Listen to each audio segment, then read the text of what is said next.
Hi, everyone. Thank you for being here and for coming. My name is James Mellody. I'm a PhD candidate in the Organization Studies group. And excited today to present to you a short version of my job market paper, Attention Allocation in Online Communities. So I'm sure it's no surprise to all of you that life increasingly occurs in online communities. So online communities are basically affecting every area of life. Social life, connection is occurring around shared interests and virtual communities. Economic life, peer production, crowdsourced innovation, and crowdfunding increasingly occurring through online communities. Civic life, collective action, social movements, increasingly organized in online communities. Think of the Black Lives Matter movement, the Me Too movement, the Arab Spring Revolution. And also organizational life, as we just saw with Raquel. Digital communication in traditional firms. Things like Slack, Microsoft Teams are changing the way that we communicate in traditional firms. And online communities run on attention. Just as traditional organizations run on employees and consumers as resources, online communities run on users as both consumers of content and producers of content. Yet attention is still a limited resource online. People only have so much time and attention. And so they have to decide how they're going to spend their time and attention and what kinds of content they're going to engage with. My broad research question here is, how is attention allocated in online communities? So early research on online marketplaces predicted that attention allocation would be different online.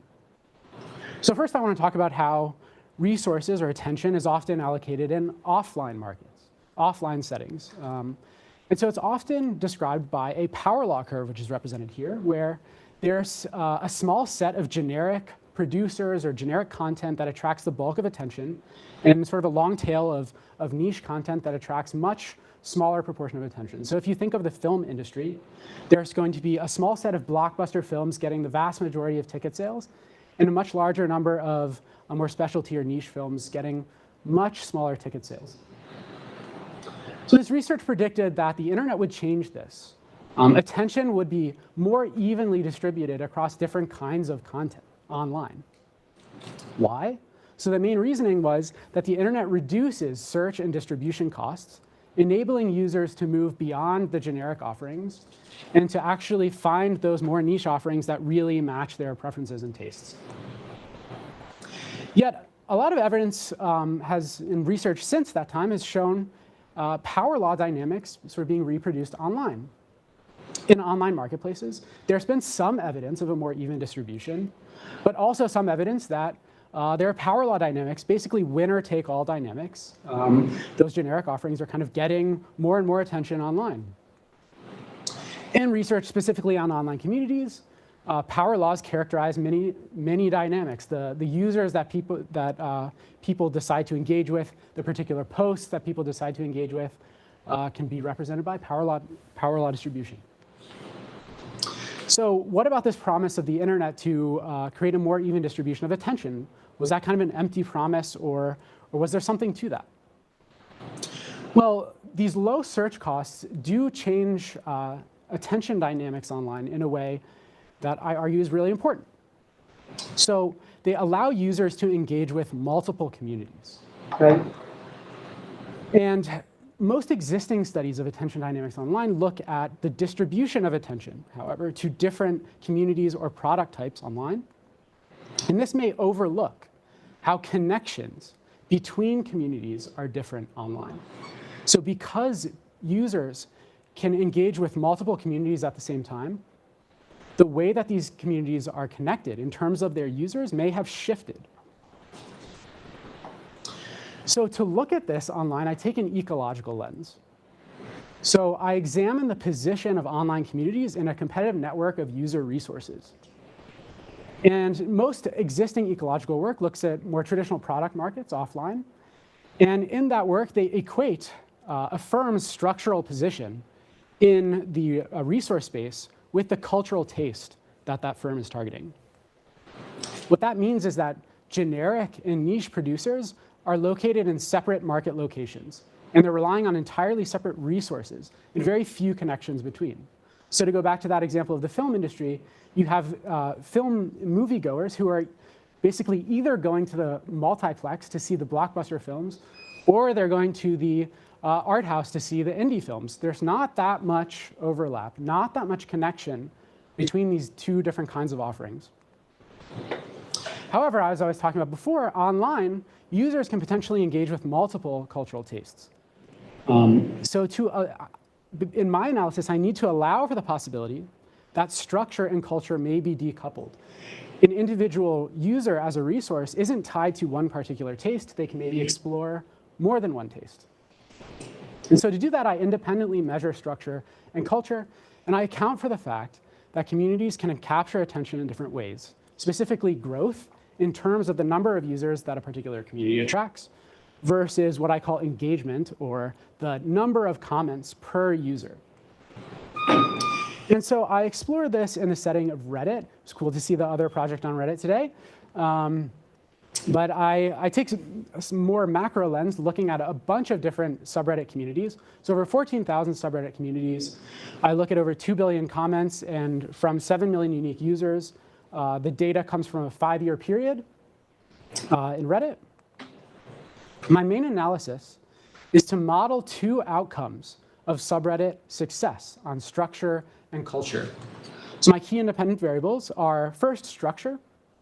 My structure variable measures how crowded or competitive a subreddit's position is. And I do this by aggregating user overlaps with other subreddits.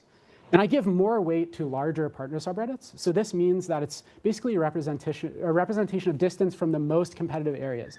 Overlap with the largest sort of behemoth subreddits, most generic subreddits. And I also measure culture. And I measure culture in 2 ways that are kind of similar, but two ways of getting at it. And what they're getting at is they measure how distinctive a subreddit's topic is by comparing the language used in that subreddit to language used in other subreddits. And so I use one measure, a point-wise mutual information measure, which is basically a relative frequency measure of language in different subreddits. And I also use a word embedding model to get at more contextualized meanings of words and compare different subreddits that way as well. And the outcomes I look at, again, are modes of success that subreddits can achieve. So growth in terms of the number of users, or engagement in terms of how many comments is each user giving to that subreddit. And so based on those 2 variables that I was talking about, structure and culture, we can actually map the subreddit space. So on the left here in the blue is a map of subreddits. The size represents the size in terms of the number of users in that subreddit. And the distance is a function of how many users are shared between subreddits. So you can see lots of different clusters. And you can see basically very small subreddits overlapping with very large subreddits. So this isn't a representation of one singular market center and a market periphery, which we might see in a more traditional market. There's lots of overlap here, which is very different. And then we can also, on the right here in red, look at a map of subreddits and their similarity based on language. And the distance here is a function of how similar is the language in those 2 subreddits. And again, we can see a sort of related but also distinct picture showing that measuring these 2 things independently can give us 2 perspectives of how subreddits relate to one another. And using these 2 variables, we can map subreddits onto 2 axes, structure and culture. And the 2 lines in the middle represent the midpoints here. And yeah, so basically, I can divide them into different quadrants, different varieties of subreddits. Just to give you one example, in the top right quadrant is one of my favorites, the Maps Without New Zealand subreddit. So this is a subreddit where people post images of maps that don't have New Zealand on it, which is pretty common, actually. You'd be surprised. So before getting into my main sort of ecological analysis, I want to show you that, yes, indeed, if we just look at how many comments or like how many users is each subreddit, different kinds of subreddits getting, it's a power law distribution. There are a few massive, pretty generic subreddits, and then there's a long tail of many small niche subreddits that aren't really growing that large. So this is kind of similar to some things that we would see in more of an offline setting, perhaps. However, if we take more of an ecological lens here, and this is what I do here, we can see something different. And so on this chart, the x-axis represents structure. Basically, how competitive the location is of where a subreddit exists. These two graphs represent the average marginal effects of culture at these different levels of structure. And so what we can see is that in areas with high competition for user attention, on the right of the graph here, both generic and niche subreddits can survive. And they can coexist by capturing attention in different ways. Really generic subreddits are better at growth, whereas more niche subreddits are better at capturing deeper engagement, aka more comments per user on average. In less competitive areas, there is no such cultural trade-off between growth and engagement. So what does this mean? On the right here, in these really competitive areas, in the very same structural location, different kinds of communities can coexist. There are connections between them because they're sharing users. There's overlap in terms of users. And that's very different than the kind of network we might expect to see in an offline setting, where different kinds of content, different kinds of producers are relying on different resources. And so just to wrap up here, some key takeaways. Attention allocation is different online in an important way.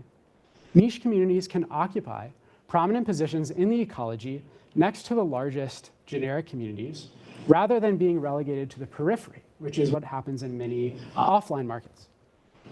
Generic and niche communities can share users rather than having to rely on entirely separate resource pools.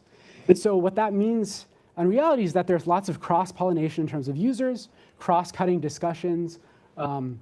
It's not just overlapping users, but actual content can flow between these communities. So online communities are not fully balkanized. There's different kinds of communities are connected by users. And on a separate point, the ability to support diversity is related to the breadth of attention. So if users are spreading their attention across multiple communities, as we see in these very competitive locations, this allows for the possibility that diverse communities can rely on the same users and thus be connected closely in the ecology. Thank you.